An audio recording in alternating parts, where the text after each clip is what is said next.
10টা বছৰ পিছত আমি ক'ত থিয় হৈ আছো, কিমান সফল হৈছো, কিমান বিফল হৈছো, তাৰ নিৰ্মোহ মূল্যাংকনৰ প্ৰয়োজনীয়তা আছে। কিন্তু এটা কথা ঠিক যে এট দ্য পলিচি লেভেল হি সেক্ৰেটাৰিয়েটে কক, সঞ্চালকালয়ে কক বা ৰাজনীতি কৰা ব্যক্তিসকলৰ মানসিকতাত শিক্ষাক অৰাজনৈতিক আৰু সামাজিক সম্ভাৱনাৰ দুৱাৰ মুকলি কৰাৰ এটা অস্ত্ৰ হিচাপে লোৱাৰ যি মানসিকতা আছিল, সেয়া এটা সম্পূৰ্ণ দশকত তাক মই সফল হোৱা নিজ চকুৰে প্ৰত্যক্ষ কৰিছো। মোৰ সৌভাগ্য হৈছিল যে 2001 চনত অসম বিধানসভালৈ প্ৰথম অহাৰ সেই সময়ত শিক্ষক নিযুক্তিৰ গোটেই প্ৰক্ৰিয়াটো বিধায়কসকলে নিয়ন্ত্ৰণ কৰিছিলে, সমষ্টিৰ ভিত্তিত তালিকা বনাইছিলে আৰু আমাৰ লগত ৰাজনীতিত কৰা যিসকল সতীৰ্থ বন্ধু আছিলে তেওঁলোকক নহলে তেওঁলোকৰ পৰিবাৰক শিক্ষক হিচাপে নিযুক্তি দিয়াটো এটা চিৰাচৰিত এটা প্ৰক্ৰিয়া আছিল। 1993 চনত মই এজন সৰু ৰাজনৈতিক কৰ্মী আছিলো। মোৰ সমষ্টিত তেতিয়া মই কাম কৰাৰ আৰম্ভ কৰিছিলো, এটা ৰাজনৈতিক দলৰ সদস্য আছিলো। সেই সময়ৰ শিক্ষামন্ত্ৰী ডাঙৰীয়াই তেতিয়া মোক কৈছিল যে হিমন্ত, তোমাক মই 20টা টিচাৰ এপইণ্টমেণ্ট দিম, তুমি 20টা নাম কালি লৈ আহা। মই কটন কলেজত আছিলো, শিক্ষক নিযুক্তি তেনেকে হয় সেই কথাবোৰ চিন্তাও কৰা নাছিলো, কিন্তু 20টা নাম মই জমা দিছিলো আৰু দুদিন পিছত মোক তেওঁ ঘৰত মাতি আনি 20খন নিযুক্তি পত্ৰ হাতত তুলি দিছিলে। ক'ত কেনেকে ইণ্টাৰভিউ হৈছিল, কি হৈছিল মই নাজানো, কিন্তু আজি সেই শিক্ষকসকলে সুন্দৰভাৱে কাম কৰি আছে, তেওঁলোকে স্কুলত গৈ আছে, এদিনৰ কাৰণেও দৰমহাত জটি পৰা নাই আৰু সুন্দৰকৈ তেওঁলোক চলি আছে। যেতিয়া মোৰ কটনৰ পৰা মই ওলাই আহিছিলো মনত বহু প্ৰশ্ন আছিলে আৰু যেতিয়া মই লাহে লাহে বুজি পাইছিলো যে সেই কালখণ্ডত 40,000 শিক্ষক নিযুক্তি হৈছিল আমাৰ দৰে মানুহৰ ৰিকমেণ্ডেশ্যনত, যাৰে পৰা যাৰ কাগজ পত্ৰ লৈ আহিছো তেনেকে ৰিকমেণ্ডেশ্যন হৈ আছিলে আৰু সিস্টেমটোত সকলোৱে তাৰ সমভাগী হৈছিলে।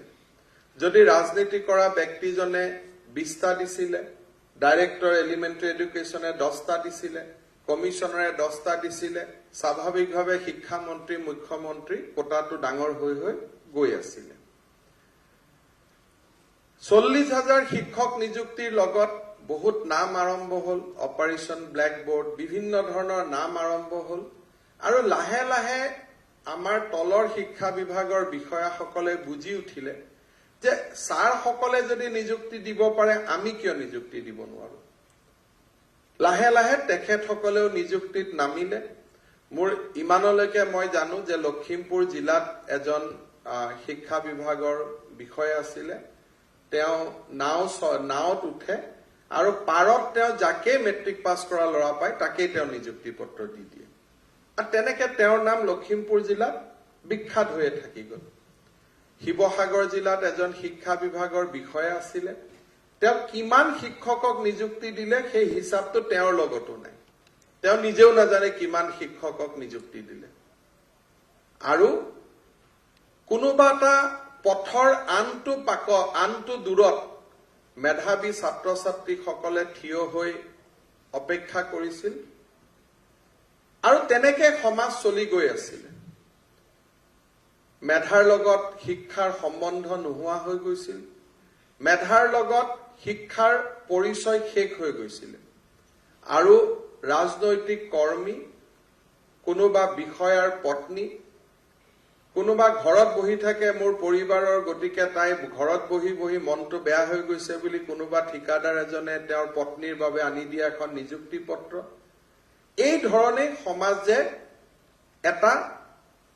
সমাজ আগবাঢ়িছিল আৰু এই নিয়মবিলাকে মানুহে নিয়ম বুলি মানি লৈছিল।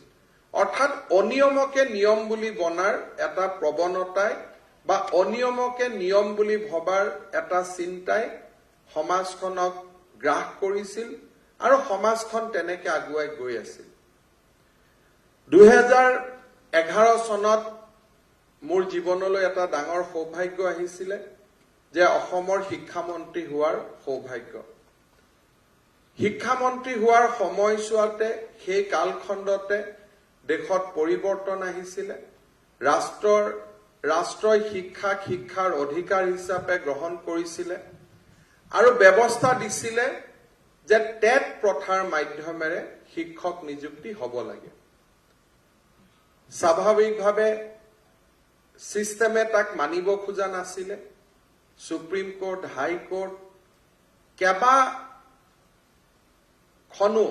আদালতৰ দুৱাৰত থিয় হোৱাৰ পিছত সদৌশেষত ভাৰতৰ সুপ্ৰিম কোৰ্টে অসম চৰকাৰক নিৰ্দেশ দিছিল যে টেটৰ ব্যৱস্থা মতে নিযুক্তি হ'ব লাগে আমি আগবাঢ়িছিলো আৰু এই টেটৰ নিযুক্তি প্ৰক্ৰিয়াৰ মাজেৰে চলুতেই মোৰ ব্যক্তিগত জীৱন ৰাজনৈতিক জীৱনলৈ পৰিৱৰ্তন আহিছিল কাৰণ সেই সময়ত মানুহে গ্ৰহণ কৰিব খোজা নাছিল যে এটা সমাজৰ এটা অংশ যোনে নেকি সেই সময়ত ৰাজনীতিক নিয়ন্ত্ৰণ কৰিছিল যে তেওঁলোকে নিযুক্তিৰ প্ৰক্ৰিয়াৰ পৰা কেনেকৈ বঞ্চিত হৈ থাকিব মৌলানা আছাদ মাদানীৰ দৰে ব্যক্তি গুৱাহাটীলৈ দৌৰি আহিছিল আৰু টেট ব্যৱস্থাৰ বিৰুদ্ধে তেওঁলোকে প্ৰতিবাদ কৰিছিল মোৰ মনত আছে যে অসম চৰকাৰৰ সৰ্বশিক্ষা বিভাগৰ সঞ্চালিকা সুইটি চেংচন সেই সময়ত কেইবাদিনো মুখ্যমন্ত্ৰীৰ কোঠাৰ পৰা চকুৰ পানী টুকি বাহিৰ হোৱা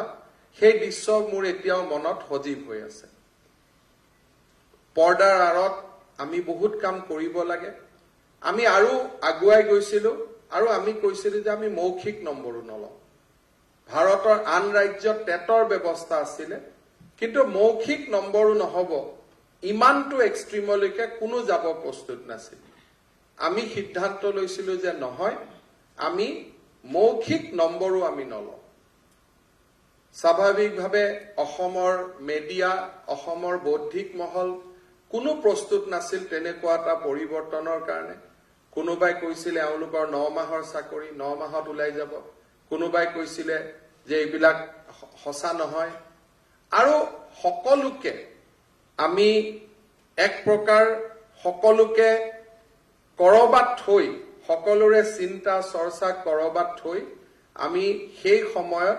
40,756 গৰাকী শিক্ষকক সৰু সজাই মাতি আনি একেলগে নিযুক্তি পত্ৰ তুলি দিয়াৰ দৃশ্য অসমৰ শিক্ষা ব্যৱস্থাৰ এক পৰিৱৰ্তনৰ ডাঙৰ ইংগিত বহন কৰিছিল সেইদিনাখন আমি সকলোৱে কৈছিলো যে টেটৰ শিক্ষকসকলে অসমৰ বিকশিত অসমৰ জাগ্ৰত প্ৰহৰী হ'ব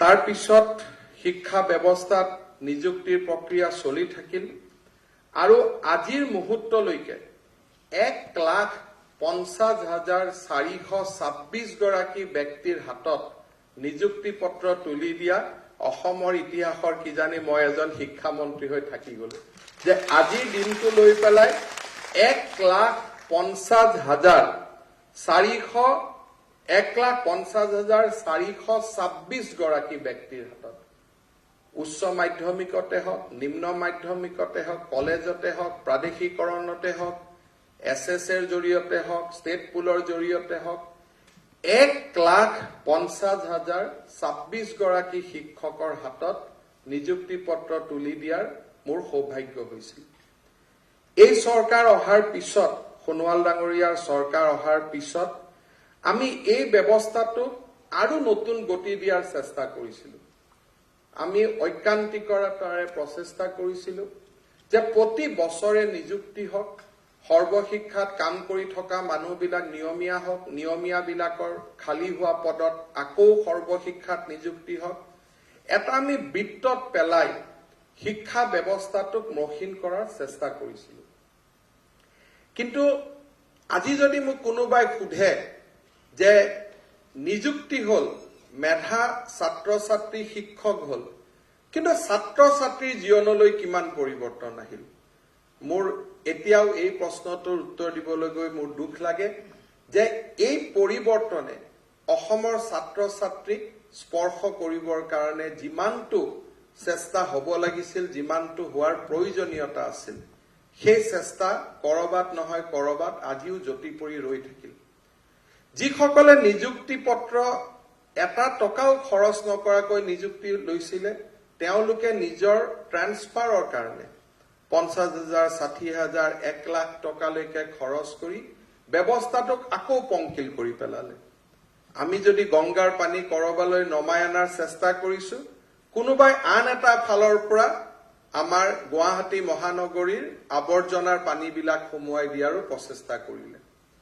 এইবাৰ যেতিয়া মই শিক্ষা বিভাগৰ মুখ্যমন্ত্ৰী ডাঙৰীয়াই মোক দায়িত্ব দিছিলে, প্ৰথম দিনা চকীত বহিয়ে 550 অকল ট্ৰান্সফাৰ পোষ্টিঙৰ ফাইল মোৰ সন্মুখত দেখি আমি চিন্তা কৰিছিলো যে এই পৰিৱৰ্তন কাৰ বাবে আছিলে?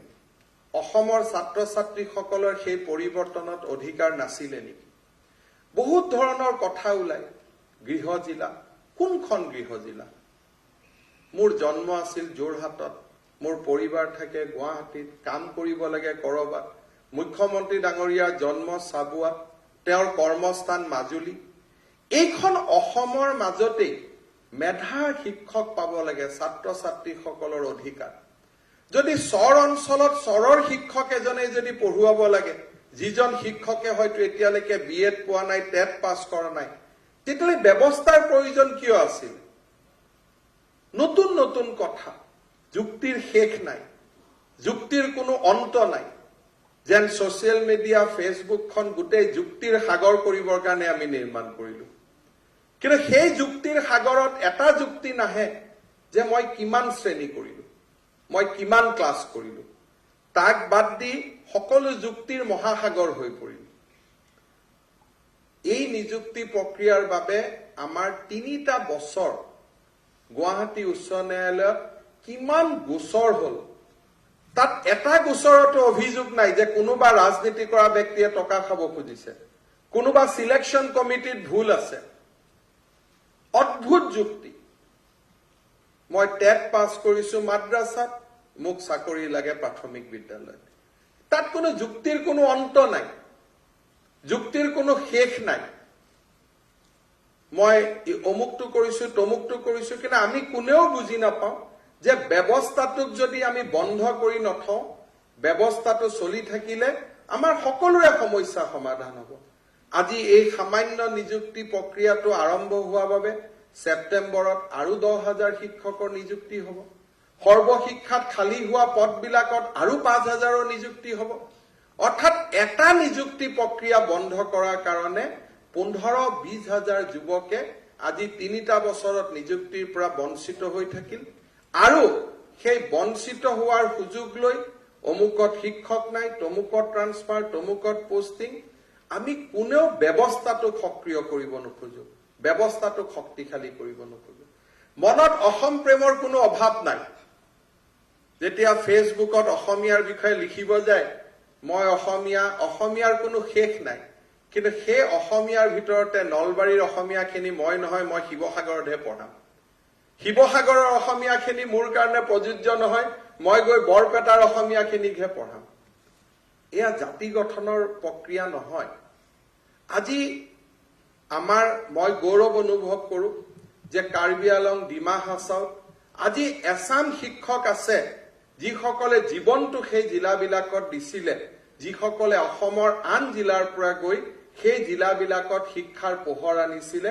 আৰু তেওঁলোক অবিহনে হয়তো সেই অঞ্চলৰ জনজাতীয় লোকসকলে শিক্ষা কেতিয়াও নেদেখিলেহেঁতেন। নিযুক্তি পোৱাৰ আগদিনাখনলৈকে যে য'তেই দিয়ক ছাৰ, আমাক খালি এপইণ্টমেণ্ট দিয়ক, নিযুক্তি পত্ৰ পোৱাৰ হাতত লৈয়ে আমি বুজি পাওঁ যে মোৰ নিযুক্তিটো নলবাৰীত হৈছে কাৰণ মই নলবাৰীৰ মেৰিটৰ কাৰণেহে প্ৰযোজ্য। মই জানো যে মেৰিটত মই কেতিয়াও ডিব্ৰুগড়ত চাকৰি নাপালোহেঁতেন, মই মেৰিটত কেতিয়াও নগাঁৱত চাকৰি নাপালোহেঁতেন। কিন্তু চাকৰি পোৱাৰ পিছদিনাখনৰ পৰাই আমাৰ ব্যৱস্থাটো, মানসিকতাৰ পৰিৱৰ্তন হয়।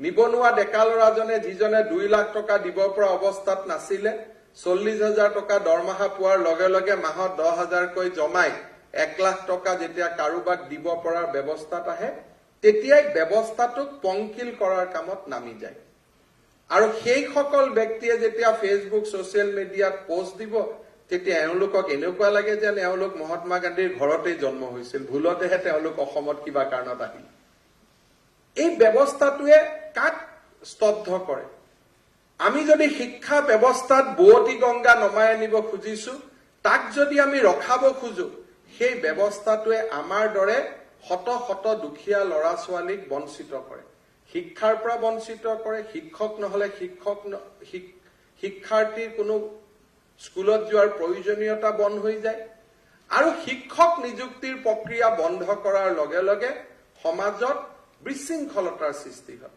মুখ্যমন্ত্ৰী ডাঙৰীয়াই আমাক কৈছিলে যে এই বছৰত আমি 50,000 নিযুক্তি দিম 50,000 নিযুক্তি আন স্থানত সম্ভৱ নহয় আৰক্ষী আৰু শিক্ষা বিভাগত বাদ দি ডাঙৰ নিযুক্তি আন বিভাগত সম্ভৱ নহয় কাৰণ ষ্টেটৰ যিটো responsibility as per constitution state list বুলি যাক কয় ষ্টেট লিষ্টত থকা তিনিটা ডাঙৰ সাবজেক্টে হৈছে হেলথ এডুকেশ্যন এণ্ড ল এণ্ড অৰ্ডাৰ এই তিনিটাক বাদ দি নিযুক্তি সম্ভৱ নহয় কেতিয়াবা মুখ্যমন্ত্ৰী ডাঙৰীয়াক কেতিয়াবা আমাক ফেচবুকত প্ৰশ্ন কৰে যে নিযুক্তি শিক্ষা বিভাগতে কিয় নিযুক্তি শিক্ষা বিভাগতে হ'ব নিযুক্তি আৰক্ষীত কিয় আৰক্ষী বিভাগতে হ'ব নিযুক্তি স্বাস্থ্যত কিয় নিযুক্তি স্বাস্থ্যতে হ'ব কাৰণ বাকি নিযুক্তি হোৱা বিভাগবিলাক অসম চৰকাৰৰ নিয়ন্ত্ৰণত নাথাকে কনষ্টিটিউচনৰ সেপাৰেশন অফ পাৱাৰ্ছত ৰেলত নিযুক্তি হয় rail is in central list পেট্ৰলিয়ামত নিযুক্তি হয় they are in central list state লিষ্টত থকা যি কেইটা সাবজেক্টত নিযুক্তি হ'ব পাৰে পুলিচ আৰক্ষী হেলথ এডুকেশ্যন আৰু তাতেই যদি স্বচ্ছতা আমি আনিব পাৰো তাতেই সমাজৰ দুখীয়া ল'ৰা ছোৱালীখিনিক তেওঁলোকক আমি আন এটা মাধ্যমলৈ ঊৰ্ধলৈকে লৈ যোৱাৰ সুবিধা দিব পাৰো গান্ধীজীয়ে কৈছিল যে education can change A generation কিন্তু শিক্ষাৰ যদি মূল্য নাথাকে তেতিয়া শিক্ষাই মানুহৰ জেনাৰেশ্যনটোক বা পৰিয়ালটোক দৰিদ্ৰতাৰ পৰা কেনেকৈ মুক্ত কৰিব গান্ধীজীয়ে কৈছিল যে education can bring out a family out of poverty circle in just shortest period of time কিন্তু যদি শিক্ষাৰ মূল্য নাথাকে তেতিয়ালে হেয়াটোতো সম্ভৱ নহয় আজি মোৰ মনেদি মই বুজি নাপাওঁ যে যিসকলে গংগাৰ পৰা জন্ম হৈছে তেওঁলোকৰ কাৰণে বদলিৰ প্ৰয়োজনীয়তা কিয় গংগাৰ পুত্ৰ আছিল ভীষ্ম জীৱনত ভীষ্মই কেতিয়াও কোনো এটাও প্ৰতিজ্ঞা ভংগ নকৰাকৈ নিজৰ জীৱনত তেওঁ তেনেকৈ পাৰ কৰি দিছিল অবিবাহিত হৈ কৌৰৱৰ হক পাণ্ডৱক হক হস্তিনাপুৰ ৰক্ষাৰ সংকল্পৰে তেওঁ নিজৰ জীৱন পাৰ কৰিছিল আজি সেই টেট শিক্ষক আছিল সেই গংগাৰ মানৱ পুত্ৰ কাৰণ পলিটিচিয়ান এটাত কোনো এটা জাগাত স্পৰ্শ কৰিব পৰা নাছিল তেওঁলোকে কেনেকৈ সৰ্বশিক্ষা অভিযানত আহিব পাৰে যে বদলি কৰিব লাগে কেনেকৈ ডাইৰেক্টৰেটত আহিব পাৰে বদলি কৰিব লাগে কেনেকৈ ৰাজনীতি কৰা মানুহৰ দুৱাৰ দলিয়ে যাব পাৰে যে মোক দিয়ক আমি যদি ৰাজনীতি কৰা ব্যক্তিৰ পৰা আপোনালোকক দূৰত পঠাব খুজিছো আপোনালোক কিয় ওচৰ চাপি আহে মোৰ ঘৰত যেতিয়া টেট শিক্ষক আহে তেতিয়া মই এটাই কথা কওঁ যে মইতো 2011 চনত সপোন দেখিছিলো যে আপোনালোক আৰু আমাৰ কেতিয়াও দেখা দেখি নহয় এটা ফেচবুকত দিয়া ইলেকশ্যনত ভোট নিদিও হাৰি যদি ইলেকশ্যনত ভোট দিয়া শিক্ষকে লাগিছিল তেতিয়ালে সোণোৱাল ডাঙৰীয়াৰ সমষ্টিৰ পৰা 100টা মোৰ সমষ্টিৰ পৰা 100টা সেই 2011 চন এইটো ভাল আছিল মইতো কওঁ নিৰ্বাচনৰ পৰা বহুত দূৰত গুচি যাও ইলেকশ্যন ৰাজনীতিৰ পৰা দূৰত গৈ কেনেকৈ অসমৰ দৰিদ্ৰ সমাজখনক কেনেকৈ দৰিদ্ৰতাৰ কৰাল গ্ৰাসত থকা সেই ছাত্ৰ ছাত্ৰীসকলক আমি দৰিদ্ৰতাৰ পৰা দূৰ কৰিব পাৰো বহুতে ৰাজনীতিক ট্ৰিভিলাইজ কৰে যে ইলেকশ্যন উঠিবৰ কাৰণে তেওঁলোকে ৰাজনীতি কৰে ইলেকশ্যন জিকাৰ কাৰণে আটাইতকৈ ভাল উপায় আছিল যে এই 1.5 লাখ শিক্ষকৰ 15,000 যদি মই জালুকবাৰী সমষ্টিত দিব পাৰিলোহেঁতেন কোনোবাই যেনেকৈ আগতে বিভিন্ন সমষ্টিত দি গৈছিলে তেতিয়া জীৱনত মোৰ ৰাজনীতি কৰাৰ অসুবিধা নহলহেঁতেন মানুহে ৰাজনীতি কৰে সমাজ পৰিৱৰ্তনৰ কাৰণে মানুহে চাকৰি কৰে সমাজ পৰিৱৰ্তনৰ কাৰণে আজি যদি আমি ভাবো যে সোণোৱাল ডাঙৰীয়া ৰাজনীতিত আহিছে কেৱল MLA মুখ্যমন্ত্ৰী হবৰ কাৰণে আমি ৰাজনীতিত আহিছো কিবা এটা পদবীৰ কাৰণে সেয়া মই ভাবো সেই পৰিভাষা শুদ্ধ নহয়। মই বিনম্ৰতাৰে সৈতে আপোনালোকক অনুৰোধ কৰিম যে আমি গংগাৰ মানস পুত্ৰ হৈ জীয়াই থাকিব লাগে। পংকিলতাক আমি বিশ্বাস কৰিব নালাগে, পংকিলতাক আমি আনিব চেষ্টা কৰিব নালাগে। আজি ইয়াত নিযুক্তি পত্ৰ লোৱা সকলোৱে জানে যে মোৰ যদি ধুবুৰীত নিযুক্তি হৈছে সেয়া মোৰ কৰ্মৰ কাৰণে নিযুক্তি হৈছে। মই ইমানেই টেটত নম্বৰ পাইছিলো, মই ইমানেই মেট্ৰিকত নম্বৰ পাইছিলো, মই ইমানেই হায়াৰ ছেকেণ্ডেৰীত নম্বৰ পাইছিলো যে মই ধুবুৰীতেই কাম কৰাৰ কাৰণে মোৰ যোগ্যতা আছিলে। কোনোবাই যদি ডিব্ৰুগড়ত নিযুক্তি পাইছে, গুৱাহাটীত নিযুক্তি পাইছে, তেওঁলোকে নিজে জানে যে মই জীৱনৰ যিখিনি কৰ্ম, যিখিনি মই মেট্ৰিকৰ সময়ত কষ্ট কৰিছিলো, হায়াৰ ছেকেণ্ডেৰীত কষ্ট কৰিছিলো, ডিগ্ৰীত কষ্ট কৰিছিলো, টেটৰ পৰীক্ষাত কষ্ট কৰিছিলো, এইখিনিয়ে মোক ডিব্ৰুগড়ৰ বাবে উপযুক্ত কৰি তুলিছে। আৰু সেইখনকে কৰ্মস্থান, সেইখনকে জীৱনৰ লক্ষ্য হিচাপে লৈ তাত থকা ছাত্ৰ ছাত্ৰীসকলৰ জীৱন কিমান মই পৰিৱৰ্তন কৰিব পাৰো, সেয়া হৈছে মোৰ জীৱনৰ লক্ষ্য। মই এদিন ৰাতি লখিমপুৰৰ বগীবিলৰ তলত এখন মিচিং গাঁৱত আছিলো। ৰাতিপুৱা স্কুলখনলৈ গৈছিলো। স্কুলত সিদিনাখন স্কুলটোল পৰিষ্কাৰ হৈ আছে। মই ছাত্ৰ ছাত্ৰীসকলক বাৰে বাৰে সুধি আছো, তোমালোকৰ শিক্ষক শিক্ষয়িত্ৰী কোন? 3 জনৰ নাম কয়। মই ইয়াততো 2 জন আছে, 3 জনৰ নাম কিয় কয়? বহুত অনুসন্ধান কৰি মই গম পালো যে এগৰাকী শিক্ষয়িত্ৰী আন এগৰাকী শিক্ষকক দৰমহাৰ 5,000 টকা দি তাত নিযুক্তি কৰি থৈ দিছে। তেওঁ প্ৰক্সিত কাম কৰিব দেখি মই সিদিনাখনে সেইগৰাকী শিক্ষকক মাতি আনি যি একশ্যন লবলগীয়া আছিল মই লব পাৰিলোহেঁতেন। কিন্তু মই মাত্ৰ এটাই চিন্তা কৰি উভতি আহিছিলো যে এই মানসিকতাৰে আমি কোনখন অসমীয়াৰ আমি উন্নতি কৰিম, কোনখন অসমৰ উন্নতি কৰিম? ফেচবুক ছচিয়েল মিডিয়া দি অসমৰ জীৱনৰ উন্নতি হব নে আমি আমাৰ কাম আৰু কৰ্মৰে আমি জীৱনৰ অসমীয়া জাতিটোক উন্নতিৰ পথত লৈ যাব পাৰিম? অমুকে অসম নষ্ট কৰি দিলে, তমুকে তমুক কৰি দিলে, কিন্তু যেতিয়া নিজৰ গাত আমি চিকুটো তেতিয়া আমি কেতিয়াও অন্তৰ্মুখী নহওঁ। আনজনে কি কৰিছে চাই থাকিম, কিন্তু নিজৰ অন্তৰৰ ভিতৰত সোমাই যে মই জাতিটোক কি উভতাই দিলো, মই মোৰ পিতৃ মাতৃক কি উভতাই দিলো, মই মোৰ সমাজক কি উভতাই দিলো, সেইখিনি চিন্তা কৰাৰ সাহস হয়তো আমাৰ বহুতৰে নাই। মই আমাৰ শিক্ষা বিভাগৰ বিষয়া কৰ্মচাৰী সকলোকো কওঁ যে যিটো মুহূৰ্ততে মই শিক্ষা বিভাগত নাথাকো সেইটো মুহূৰ্ততে কিয় ট্ৰেন্সফাৰ পোষ্টিং আৰম্ভ হয়, সেইটো মুহূৰ্ততে কিয় নিযুক্তিৰ প্ৰক্ৰিয়াত থমকি যায়? কালি পৰহিটো আমি আঁতৰিব লাগিব। আমি ব্যৱস্থাটো কিয় ব্যৱস্থালৈ ৰূপান্তৰ কৰিব নোৱাৰো? আজি মই হাতত এখন লিষ্ট লৈ আহিছিলো। যদি আপুনি চাই 2011-12ত নিযুক্তি, 12-13ত নিযুক্তি, 13-14ত নিযুক্তি, 14-15ত নিযুক্তি, 15-16, 16-17ত নিযুক্তি নাই। তাৰমানে ব্যৱস্থাটোৱে এতিয়াও ইনষ্টিটিউচনেলাইজ হ'ব পৰা নাই, ব্যক্তিৰ ওপৰত চলি আছে। ব্যক্তিৰ ওপৰত চলিলে সমাজৰ পৰিৱৰ্তন হ'ব নোৱাৰে। সেই ব্যক্তিজনে নিজক ভাবিব পাৰে যে মই নহলে সমাজ নচলে, মই নহলে এপইণ্টমেণ্ট নহয়। সেইটো ব্যক্তিগত অনুভূতি।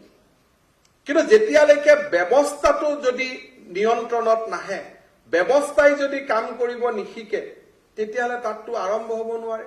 যেতিয়া শিক্ষক নিযুক্তিৰ কাম আৰম্ভ হয়, বিত্ত বিভাগক দেখুৱাম ধুবুৰীত, ডিব্ৰুগড়ত খালী পোষ্ট আছে, নিযুক্তি কৰাৰ সময়ত চিন্তা কৰিম যে এতিয়াতো ডিব্ৰুগড়ত খালী পোষ্ট নাই, গোটেইবোৰ ট্ৰেন্সফাৰ কৰি আনি দিলো, আকৌ ফাইলটো নতুনকৈ পঠাও, নতুন অনুমোদন লাগে।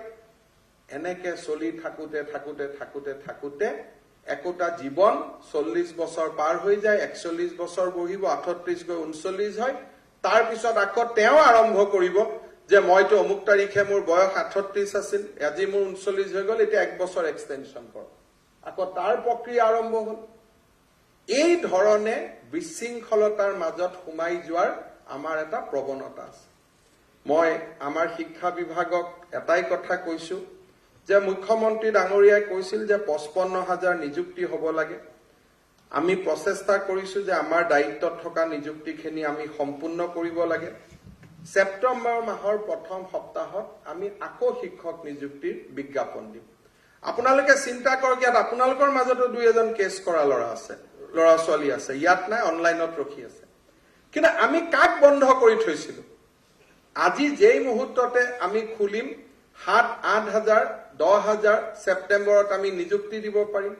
আপোনালোকৰ 3 হাজাৰ আজি সৰ্বশিক্ষাৰ পৰা ওলাই আহিব, সেই 3 হাজাৰত আকৌ সৰ্বশিক্ষাত আমি নিযুক্তি দিব পাৰিম। অৰ্থাৎ ব্যৱস্থাটোক যদি আমি চলিব দিওঁ, ইলেকশ্যনৰ আগতেই, যিহেতু ইলেকশ্যন শব্দটো সকলোৱে ব্যৱহাৰ কৰে, মাত্ৰ মাৰ্চ আৰু এপ্ৰিল মাহৰ আগতে আমি আৰু 10ৰ পৰা 20 হাজাৰজন ব্যক্তিৰ জীৱনলৈ আমি একোটা সম্ভাৱনাৰ জীৱন এটা আমি নমাই আনিব পাৰিম। কিন্তু সেইটোকে যদি নকৰি আমি অহা বছৰটোলৈকে ওলাই যাওঁ, আজি 38 বছৰ হৈ থকা ল'ৰা ছোৱালীখিনি 39 বছৰত ভৰি দিলে তেওঁলোকে আৰু আবেদন কৰিব নোৱাৰা হ'ব। ইয়াত সকলোৰ কাৰণে আছে, খালি আমি এটা বস্তুৱে চিন্তা কৰিব নোৱাৰো যে অকণমান আনজন যদি আগত গৈছে, আনজনক টানি ৰখাৰ যিটো প্ৰৱণতা, সেই প্ৰৱণতাই গোটেই চিষ্টেমটোকে বিশৃংখল কৰি দিয়ে।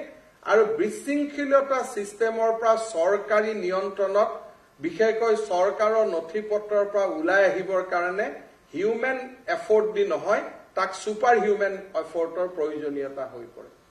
আৰু সেইকাৰণে মোৰ আজিও মনত আছে যে সুদীৰ্ঘ 10 বছৰ অসমত শিক্ষক নিযুক্তি হোৱা নাছিল, 90 চনৰ পৰা 2011লৈকে।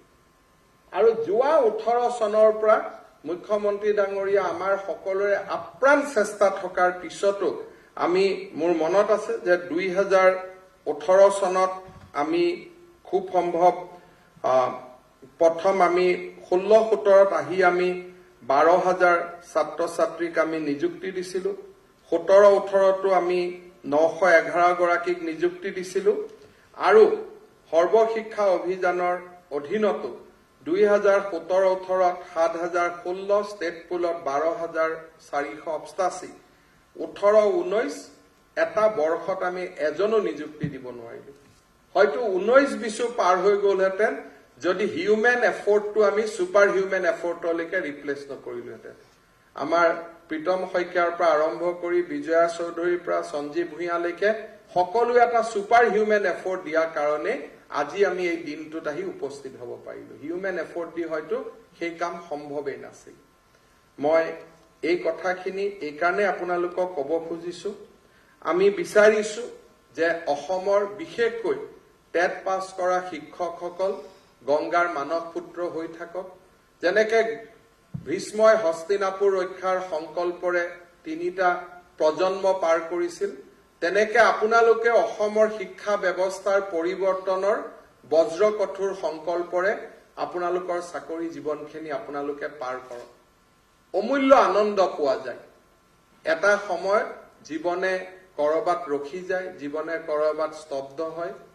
মোক কোনোবা এজন কেইদিনমান আগতে সাইকোলজি জানা মানুহ এজনে মোৰ লগত কথা পাতি আছিল যে মানুহৰ মৃত্যুৰ আগতে 25 মিনিট সময় বোলে মানুহে পায়। 25 মিনিট সময় ভগৱানে স্নেপশ্বট দেখুৱাই যে তই কি কৰিলি কি নকৰিলি। সেই 25 মিনিটত যিখিনি শান্তি পায় তেওঁলোকে হাঁহি হাঁহি মৃত্যু হয়। আৰু যিসকলে মৃত্যুৰ দিনাখন এই 25 মিনিটৰ স্নেপশ্বটত জীৱনৰ ভাল কাম বেয়া পাই দেখা পায়, তেওঁলোকে সুখ আৰু দুখৰ অনুভূতি লৈ পৃথিৱীৰ পৰা আঁতৰি যায়। মই বিচাৰো যে যিদিনাখন কেইদিনমান আগতে এখন সভাত এজন ব্যক্তিৰ এটা সুন্দৰ ভাষণ শুনাৰ মোৰ সৌভাগ্য হৈছিলে। তেওঁ কৈছিলে যে যিদিনাখন আমি জন্মগ্ৰহণ কৰো, জন্মগ্ৰহণ কৰি কেঁচুৱাটোৱে কান্দে আৰু ওচৰত থকা মানুহখিনিয়ে হাঁহে, মাকে হাঁহে, দেউতাকে হাঁহে, পৰিবাৰে হাঁহে, ল'ৰাটোৱে কিন্তু ছোৱালীটোৱে কান্দি থাকে। অৰ্থাৎ জন্মৰ সময়ত মই কান্দো কিন্তু মোৰ চাৰিওপাশে থকা মানুহে হাঁহে। মৃত্যুৰ দিনটো এনেকুৱা হ'ব লাগে যে মই যাতে সেই 25 মিনিটৰ স্নেপশ্বটত সন্তুষ্ট হৈ মই হাঁহি হাঁহি মৃত্যুলৈকে যাব পাৰো আৰু সিদিনাখন মোৰ কাৰণে আনসকলে কান্দে। জন্মৰ সময়ত আনসকলে হাঁহিছিলে, মই কান্দিছিলো। মৃত্যুৰ দিনাখন মই হাঁহি হাঁহি মৃত্যুৰ দুৱাৰ দলিলৈকে যাম আৰু মোৰ চাৰিওফালে থকা সকলে কান্দিব যে এই মানুহজনৰ অভাৱ আমি অনুভৱ কৰিছো। এই পৰিৱৰ্তনটো যদি আমি জীৱনকালত সম্ভৱ কৰিব পাৰো, সেয়া হৈছে প্ৰাপ্তিৰ জীৱন, সেয়া হৈছে আনন্দৰ জীৱন, সেয়া হৈছে সফলতাৰ জীৱন। আৰু যিসকলে গংগাৰ মানস পুত্ৰ নহৈ মহানগৰীৰ আৱৰ্জনাৰ লগত নিজক জড়িত কৰিব খোজে, কালি ডিৰেক্টৰ ক'ত, কালি ক'ত ট্ৰেন্সফাৰ কৰিম, কালি ক'ত প্ৰক্সি দিম, কালি ক'ত ফেচবুকত দিম, নিজৰ দুৰ্বলতাখিনি ঢাকিবৰ কাৰণে কাক ক'ত কেনেকে আক্ৰমণ কৰিম, তেনেকুৱা জীৱন আটাইতকৈ অসুস্থ জীৱন। মই হিন্দী চিনেমাত বহুত কেইখন হিন্দী চিনেমা দেখাৰ সৌভাগ্য হৈছিলে, সৰুতে চাইছিলো। কিছুমান পুৰুষে যেতিয়া নিজৰ দায়িত্ব পালন কৰিব নোৱাৰে ঘৰত, তেতিয়া পৰিবাৰক খুব বেছিকৈ গালি গালাজ কৰি থাকে। অৰ্থাৎ নিজৰ দুৰ্বলতা ঢাকাৰ একমাত্ৰ উপায় হল আনক গালি গালাজ কৰি নিজক কৰবাত থৈ দিয়া, যে কোনেও যাতে মোৰ ওচৰত আহিব নোৱাৰে মোৰ দুৰ্বলতাখিনি ঢাকিবৰ কাৰণে। আমি নিজেই জানো মোৰ স্কুলৰ পৰা কিমান ল'ৰাই A+ পালে, মোৰ হাইস্কুলখনৰ পৰা কিমান ল'ৰাই মেট্ৰিক পাছ কৰিলে, মোৰ স্কুলখনত এনৰোলমেণ্ট কিমান, এই প্ৰশ্নখিনি সুধিলে অহাবাৰ ইলেকশ্যনত চাই ল'ম। এইটোতো উত্তৰ হ'ব নোৱাৰে। এইটো উত্তৰ কেনেকে হ'ব পাৰে? এতিয়া প্ৰাদেশিকৰণৰ কাৰণে আমাৰ ওচৰত মানুহ আহে, ছাৰ এনৰোলমেণ্টটো উঠাই দিয়ক। মই বোলে এনৰোলমেণ্টটো উঠাই দিয়া মানে? বোলে এনৰোলমেণ্টটো নালাগে। বোলে এনৰোলমেণ্ট মানে কি বুজাইছে? বোলে নহয় ছাৰ, মেট্ৰিকত 6জন ষ্টুডেণ্ট থাকিব লাগে। মই বোলো কি এনৰোলমেণ্টটো উঠাই দিলে কি হ'ব? তাৰমানে তাত ছাত্ৰ থাকিব নালাগে? নহয় ছাৰ, মানে নহলে আমাৰ প্ৰাদেশিকৰণ নহব নহয়। মই বোলো আৰু অলপ ভাল কৰি বুজাই দিয়কচোন। লাষ্টত মই এইটোকে বুজি পাওঁ যে ছাত্ৰ নথকা স্কুল এখনত আমি শিক্ষকক নিযুক্তি দিব লাগে। মোটামুটি এইটো যে ষ্টুডেণ্টৰ কিমান আছে সুধিব নালাগে, কিন্তু শিক্ষক থাকিব লাগে।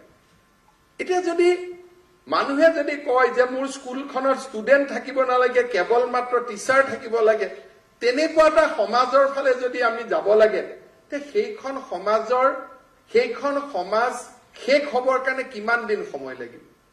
কিমান ব্যক্তিগত বিদ্যালয়ৰ ওচৰত আমি আমাৰ শিক্ষা ব্যৱস্থাক গতাই দিম? আমাৰ কেতিয়াবা সংবাদ মাধ্যমে আমাক কয় যে চৰকাৰে অসমীয়া মাধ্যম ধ্বংস কৰিবৰ কাৰণে চেষ্টা কৰিছে। এই চৰকাৰৰ কাৰ্যকালত আজি 25-30 হাজাৰ নিযুক্তি, আৰু শিক্ষামন্ত্ৰী হিচাপে মোৰ শ্বহীদ ফাইলত 1.5 লাখ শিক্ষকৰ নিযুক্তি। কি অসমীয়া ব্যৱস্থা ধ্বংস কৰিবৰ কাৰণে 1.5 লাখ শিক্ষক নিযুক্তিৰ আমি সাক্ষী হৈ থাকিলো নেকি? আজি অসমীয়া মাধ্যম শেষ কৰাৰ কাৰণে আজি মুখ্যমন্ত্ৰী ডাঙৰীয়া ইয়াত আহি নিযুক্তি পত্ৰ দিবলৈ ৰৈ আছে নেকি? কিন্তু আমি মাধ্যম এটাক নিযুক্তি দিব পাৰো, কিন্তু ডেলিভাৰী কৰাৰ ৰাস্তা কি? সমাজে ডাক্তৰ বনাব পাৰে, কিন্তু সমাজে ৰোগীক চিকিৎসা কৰিব নোৱাৰে, ডাক্তৰে চিকিৎসা কৰিব লাগিব। সমাজে শিক্ষক নিৰ্মাণ কৰিব পাৰে, কিন্তু ছাত্ৰ ছাত্ৰীক নিৰ্মাণ কৰাৰ দায়িত্ব সমাজে ল'ব নোৱাৰে, সেয়া শিক্ষকসকলে ল'ব লাগিব। শিক্ষা মাধ্যম, চিকিৎসক মাধ্যম। আজি মই গৌৰৱ অনুভৱ কৰো যে কৰবাত নহয় কৰবাত পৰিৱৰ্তনো হৈছে।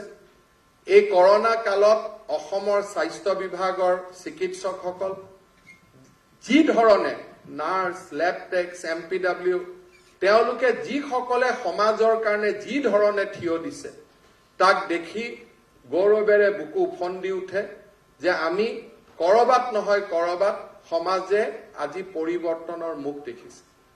মই আকৌ 2011 চনৰ শব্দটোকে দোহাৰিম। টেট শিক্ষকসকল অসমৰ বিকশিত অসমৰ সেনানী। সেনা বাহিনীয়ে যুদ্ধ কৰিব নে নকৰিব? ভাৰত চীনৰ যুদ্ধ হ'ব, এজন জোৱানে যুদ্ধও কৰিব পাৰে, এজন জোৱানে আত্মসমৰ্পণো কৰিব পাৰে। বিকশিত অসমৰ আপোনালোক সেনানী, আপোনালোকে আত্মসমৰ্পণ কৰিব নে আপোনালোকে জীৱন যুদ্ধত জয়ী হ'ব? ছাত্ৰ ছাত্ৰীসকলৰ জীৱনলৈ হাঁহি উভতাই আনিব? সেয়া সিদ্ধান্ত আমি ল'ব লাগিব। গৈ পেলাই সমস্যাৰ লেখযোগ নোহোৱা আমি সমস্যাৰ কথা ক'ব পাৰো যে ইয়াত অমুকটো নাই, তাত অমুকটো নাই, তাত শিক্ষক নাই। নোহোৱাৰ মাজত আমি কি কৰিব পাৰো? যেতিয়া মহাৰাষ্ট্ৰৰ এজন মুখ্যমন্ত্ৰীক দেখা যায়, আমাৰ অসমৰ মুখ্যমন্ত্ৰী আহি ক'ব পাৰে যে মোৰতো একোৱে নাই, তেওঁৰ বাজেট 42 লাখ টকা, 40 লাখ টকা, মোৰ বাজেট মাত্ৰ 1 লাখ টকা। আমি এবাৰ কেৰালাত আমি মিটিঙত গৈছিলো মুখ্যমন্ত্ৰী ডাঙৰীয়া আমি সব মুখ্যমন্ত্ৰী ধুনীয়াকৈ চাৰ্টাৰত আহিছে আৰু উভতি গৈছে আমি অসমৰ ডেলিগেশ্যনটো ইণ্ডিয়ান এয়াৰলাইন্সৰ ফ্লাইটত আমি উভতি আহিছিলো তেতিয়া আমি ক'ব পাৰো ইমান ডাঙৰ ডাঙৰ মুখ্যমন্ত্ৰীসকল জেটত আহিছে জেটত গুচি গৈছে অসমতো একোৱে নাই সেইবুলি আমি বহি থাকিম নেকি আমি অসমখনক সেই পৰ্যায়লৈকে নিৰ্মাণ কৰিব লাগিব আজি আমাৰ নাই নোহোৱাখিনি শুদ্ধ কৰাৰ কাৰণে ভগৱানে আমাক পঠাইছে সেইখিনিক পৰিৱৰ্তন কৰাৰে দায়িত্ব আমাৰ মই আপোনালোকৰ জীৱনৰ এটা নতুন দিনত আপোনালোকক শুভেচ্ছা জনাইছো আশা কৰিছো যে আমি আমাৰ দায়িত্ব পালন কৰিম অসমৰ যোৱা 10 বছৰৰ সফলতা আছিল যে শিক্ষা আৰু ৰাজনীতিক মাজত এখন ডাঙৰ ৱাল আমি নিৰ্মাণ কৰিছিলো সেই ৱালখন ৰাজনীতি কৰা ব্যক্তিসকলে ভাঙিব চেষ্টা নকৰে তেওঁলোকৰ ওচৰত মেছেজ আছে তেওঁলোকে জানে যে আপোনালোকে ইয়াত নুসুমাব আৰু কোনো নিয়মত নহয় অসমৰ ৰাজনীতি কৰা সকলো দলৰ সকলো ব্যক্তিক আমি এটা কথাত নম্বৰ দিব লাগিব যে 2012 চনত বিধানসভাত সকলোৱে সংকল্প লৈছিল যে আমি এডুকেশ্যনত নুসুমাম তেওঁলোকে তেওঁলোকৰ কথা ৰাখিছিল আজি এই নিযুক্তি প্ৰক্ৰিয়াত এজন মানুহেও স্থানীয় বিধায়কক লগ পাবলগীয়া হোৱা নাই বিজেপি এজিপি কংগ্ৰেছ মই সকলোকে কম যে অসমৰ ৰাজনীতি কৰা ব্যৱস্থাটোৱে শিক্ষাৰ পৰা নিজক আজি বহুত যোজন দূৰত আঁতৰাই ৰাখিছে মুখ্যমন্ত্ৰী ডাঙৰীয়া কেবাখনো বিশ্ববিদ্যালয়ৰ উপাচাৰ্য আছিল আচাৰ্য আছিল প্ৰথম যেতিয়া কেবিনেটত আমি কথা পাতিছিলো মুখ্যমন্ত্ৰী ডাঙৰীয়া আৰু আমি বহি সিদ্ধান্ত লৈছিলো যে মুখ্যমন্ত্ৰী ডাঙৰীয়া কোনো ইউনিভাৰ্চিটিৰ চেঞ্চেলৰ নহয় এটাকৈ বিধানসভাত আমি আইন আনিছিলো আৰু তেওঁৰ পৰিৱৰ্তে ৰাজ্যপালক আমি বিশ্ববিদ্যালয়ৰ আচাৰ্য নিযুক্তি কৰিছিলো বহুতে সেই সময়ত পলিটিক্যাল কুৱেশ্যনো আনিছিলে যে হিমন্ত কটনৰ পৰা মানে কটনৰ চেঞ্চেলৰ পোষ্টৰ পৰা সিএমক আঁতৰালে কিন্তু সিদ্ধান্ত মোৰ নাছিল সিদ্ধান্ত মুখ্যমন্ত্ৰী ডাঙৰীয়াৰ আছিল যে আমি ৰাজনীতি আৰু শিক্ষা আমি দূৰত ৰাখিব লাগে মই মাত্ৰ তেখেতৰ নিৰ্দেশটো পালন কৰিছিলো শিক্ষা মন্ত্ৰী হিচাপে সেই ধৰণৰ স্থিতপজ্ঞ এক ভূমিকা আজি অসমৰ ৰাজনীতি কৰা মানুহসকলে লৈছে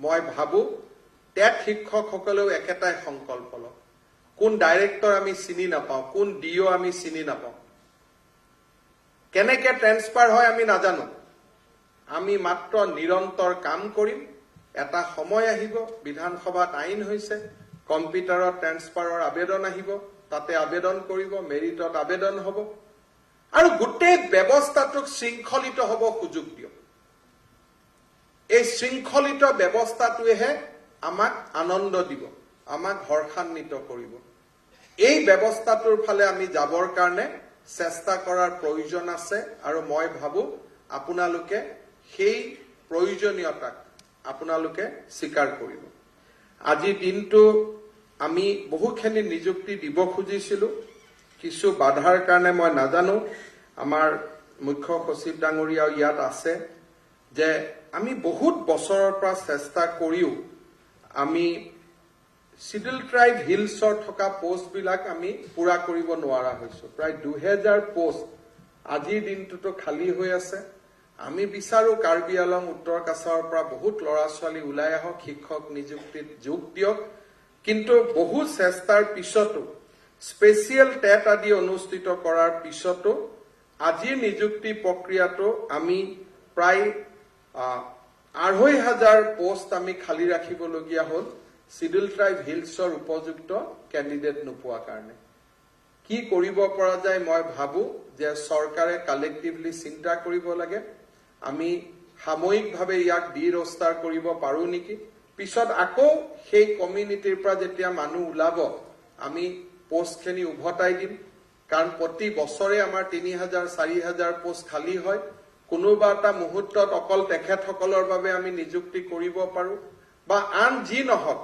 কিবা এটা চিন্তা কৰাৰ প্ৰয়োজনীয়তা আছে কেইটামান পোষ্ট আমি খালী ৰাখিবলগীয়া এইটো কাৰণে হৈছে যে সেইকেইটা পোষ্টত যদি আমি নিযুক্তি দিব চেষ্টা কৰিলোহেঁতেন অসমৰ বাহিৰৰ পৰা বহুত শিক্ষক ইয়াত আহি যোগদান কৰিলেহেঁতেন আমি বাহিৰৰ পৰা অহা মানুহ বেয়া নাপাওঁ, ময়ো ভাৰতীয়, আমাৰ ল'ৰা ছোৱালীও বেলেগত কাম কৰে, তেওঁলোকো আহিব, কিন্তু অসমীয়া ভাষা নাজানিলে স্কুলত আমি সোমায়ো আমি শিক্ষকৰ দায়িত্ব পালন কৰিব নোৱাৰো। সেইবাবে আমি নীতিগতভাৱে বাহিৰৰ ল'ৰা ছোৱালী যিসকল মেৰিটত স্থান লৈছিল তেওঁলোকৰ অসমীয়া বা লোকেল লেংগুৱেজ নজনা কাৰণে আমি তেওঁলোকক নিযুক্তি দিব পৰা নাছিলো। তাৰ কাৰণেও কিছু পোষ্ট আজি আমাৰ খালী থাকি গ'ল। আজি আমি ইয়াতে 5,315 গৰাকী শিক্ষক শিক্ষয়িত্ৰীক আমি নিযুক্তি দিম। আজি নিযুক্তি পোৱাৰ লগে লগে সোম মঙ্গলবাৰৰ ভিতৰত আপোনালোকে বিদ্যালয়সমূহত যোগদান কৰিব। কাৰণ মই প্ৰতিটো দিনেই যোৱা কালিও 4টাকৈ হাইকোৰ্টত কেছ আছিলে, যোৱা কালিও 4টা কেছ লাষ্ট সময়তো আমি তাক ডিফেন্ড কৰিবলগীয়া হৈছে। গতিকে আজি যিসকলে ইয়াত আমাক অনলাইনত চাই আছে, মুখ্যমন্ত্ৰী ডাঙৰীয়াই পৰ্টেলটো ৰিলিজ কৰি দিয়াৰ লগে লগে নিজৰ নিজৰ নিযুক্তি পত্ৰ ডাউনলোড কৰিব পাৰিব য'তে আছে, আৰু তাৰ পৰা তেওঁলোকে গৈ বিদ্যালয়খনত যোগদান কৰক। আপোনালোকেও যোগদান কৰক। আৰু যোৱাকালি কেবিনেটত এটা ভাল সিদ্ধান্ত হৈছে যে চাকৰিৰ ঊৰ্ধ্বতম বয়স আমি 40 বছৰলৈকে আমি বঢ়াই দিছো। গতিকে এজৰ কাৰণে যিসকলে কেছ কৰি আছিল তেওঁলোকৰ সমস্যা নিজে সমাধান হ'ল। 40 বছৰৰ লগত যদি ST SC হয় মই 45 বছৰলৈকে আবেদন কৰিব পাৰিম, আৰু OBC হলে মই 43 বছৰলৈকে আবেদন কৰিব পাৰিম। 3 year exemption for OBC, 5 years for ST SC, general 40, OBC 43, ST SC 45। গতিকে অহা সেপ্টেম্বৰ মাহৰ 7 তাৰিখৰ আগতে আমি আৰু এটা নতুন নিযুক্তি প্ৰক্ৰিয়া আৰম্ভ কৰিম। হাইস্কুলৰ নিযুক্তি প্ৰক্ৰিয়াও আমাৰ সেপ্টেম্বৰ মাহৰ প্ৰথম সপ্তাহতে আৰম্ভ হ'ব। শিক্ষা বিভাগৰ ভিতৰতে ফেব্ৰুৱাৰী মাহৰ আগতে মুখ্যমন্ত্ৰী ডাঙৰীয়াৰ 50,000 লক্ষ্যটো চুবৰ কাৰণে আমি চেষ্টা কৰি আছো। যদি শিক্ষা বিভাগেদি ইমান নোৱাৰো, অকণমান স্বাস্থ্য আৰু পুলিচ যোগ হৈ যাব, কিন্তু আমি লক্ষ্যত আমি অৱতীৰ্ণ হ'ম। এইটোৱে হৈছে যে প্ৰতিটো কথাই প্ৰতিটো সংকল্পই এইমছৰ পৰা আৰম্ভ কৰি মেডিকেল কলেজলৈকে, কৰোনা যুদ্ধৰ পৰা বানপানীলৈকে সপোন আৰু সংকল্পক বাস্তৱত ৰূপায়িত কৰাই আমাৰ লক্ষ্য। আজিৰ দিনটোলৈকে পৰমাত্মাৰ আশীৰ্বাদত সেই লক্ষ্যত আমি উপনীত হোৱাৰ দিশত আগবাঢ়িছো। অসমৰ ৰাইজৰ আশীৰ্বাদত আমি আমাৰ লক্ষ্য পাম, সপোন দেখিম, সপোনবিলাক আমি সংকল্পলৈ ৰূপান্তৰিত কৰিম, আৰু সংকল্পক আমি সিদ্ধি আৰু প্ৰাপ্তিলৈ ৰূপান্তৰিত কৰিম। এই আমাৰ লক্ষ্য। বহুত বহুত ধন্যবাদ।